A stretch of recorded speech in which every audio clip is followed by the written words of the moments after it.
Okay, now let's play a game. Can you spot the common thread between ancient space visitors and pharmaceutical corruption? You've guessed it. It's money. Both theories leverage enormous financial incentives. Ancient astronauts, think of it as a grand narrative that puts wealthy patrons and religious leaders in the driver's seat. Then Big Pharma is all about profits, lifelong customers. Could it be that economic motivations drive both stories? That's what I want to explore. First, let's examine the allure of these ideas. What do they offer their followers? This is important. And it seems to me that both theories serve as alternatives to narratives that many find unsatisfying. The ancient astronaut folks reject what they view as simplistic explanations for ancient structures or texts. They offer a grand spectacle, cosmic scale, and a starring role for humans as the chosen vessel for higher powers. Big Pharma's theories appeal to a distrust of institutions, which is understandable given the power they wield. To think the cures exist but are suppressed,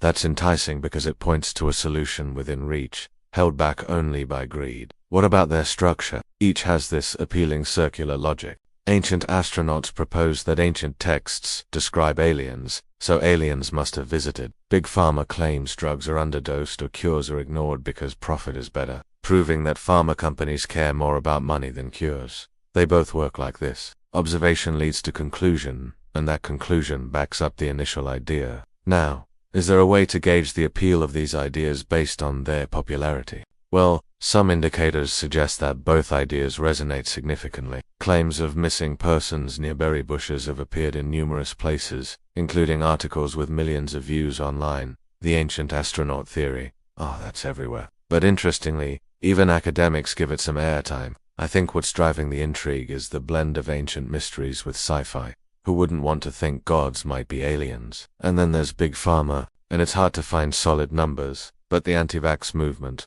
well, it's definitely a notable fraction of society. And the general distrust of pharma is backed by studies showing that pharma is the world's least trusted industry. All this shows that people strongly relate to both themes. But should we investigate further? The sources for both topics are quite diverse. Lots of books, articles, websites, and even YouTube videos. But here's the catch. Many of these sources aren't just sharing ideas, they're heavily promoting them. It's almost like a sales pitch. Now, I ask you, when someone's making a living off pushing a particular theory, how reliable is it likely to be? Probably not super reliable. So let's dive deeper into each topic, starting with the berrybush theory. The sources make 3 key points. First, there's the pattern of disappearances around berry bushes. Second, victims are found in unlikely places, suggesting confusion or influence. Third, they hint at a connection to nature and unseen forces. These points are compelling, but let's look at them one by one. The vanishing people point is supported by multiple sources, but none offer concrete data. There are stories, anecdotes, forums, where people discuss suspicious disappearances near berry patches, but no formal study or investigation. Remember, correlation does not equal causation. People like to pick berries in natural areas. It's a popular path, so disappearances might happen simply due to chance, especially if we're talking about millions of people. Additionally, the sources tend to cherry-pick cases, focusing on young kids being found far away. That's the most compelling detail. But what about all the times kids go missing and are found nearby? Those cases don't fit the theory. So, I'll ask this. Are the cases genuinely mysterious, or are they hyped beyond what the facts warrant? Regarding the second point about victims being found in places they shouldn't be able to reach, well, the sources don't consider alternate explanations. Like, could the kids have walked further than expected? Did they stumble upon a trail they weren't on before? The sources also don't account for the possibility that there could be other reasons for disappearance, like running away or getting lost. And what about the third point, the connection to nature and unseen forces? There's no scientific basis for this. Yes, berries contain psychoactive compounds, but the amounts are tiny and the effects, they're negligible, at best. Besides, we know that millions pick berries, and only a few come up missing. Why not just attribute those cases to human error or wild animals? These questions show the gaps in the theory. It's a pattern that grabs attention, but the pattern itself doesn't equal proof of anything supernatural. Plus, if these berries had a real effect, wouldn't more people be affected? It just doesn't add up. And here's another concern. The sources never address why the authorities don't take these cases seriously. You'd think police and researchers would investigate a drug that causes amnesia and geographic confusion. But there's nothing. No studies, no investigations. Why? Because the idea is more compelling than credible. Okay.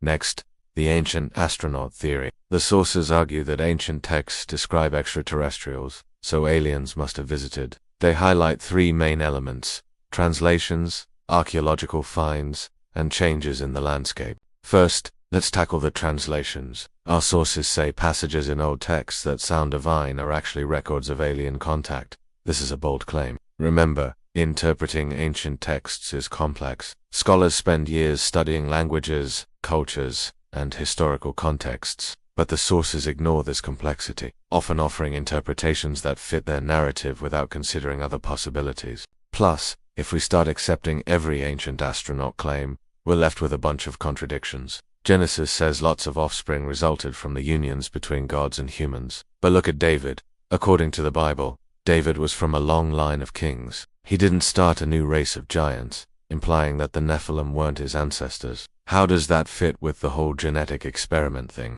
It seems like these theories try to squeeze ancient stories into modern boxes, ignoring the context that gives these stories meaning. Second, the sources love to highlight UFOs in ancient artwork. They say these depictions show flying machines from another world. But let's think about the source here. The sources rarely cite experts in archaeology or anthropology. Instead, they often rely on unidentified websites or individuals with no credentials. Also, attributing ancient artwork to aliens ignores the possibility of earthly explanations. Some so-called UFOs might depict kites, balloons, or even birds. But hey, that's boring, isn't it? Aliens sell much better. And finally, regarding the changing landscape, the sources claim that pyramids and other sites are too complex.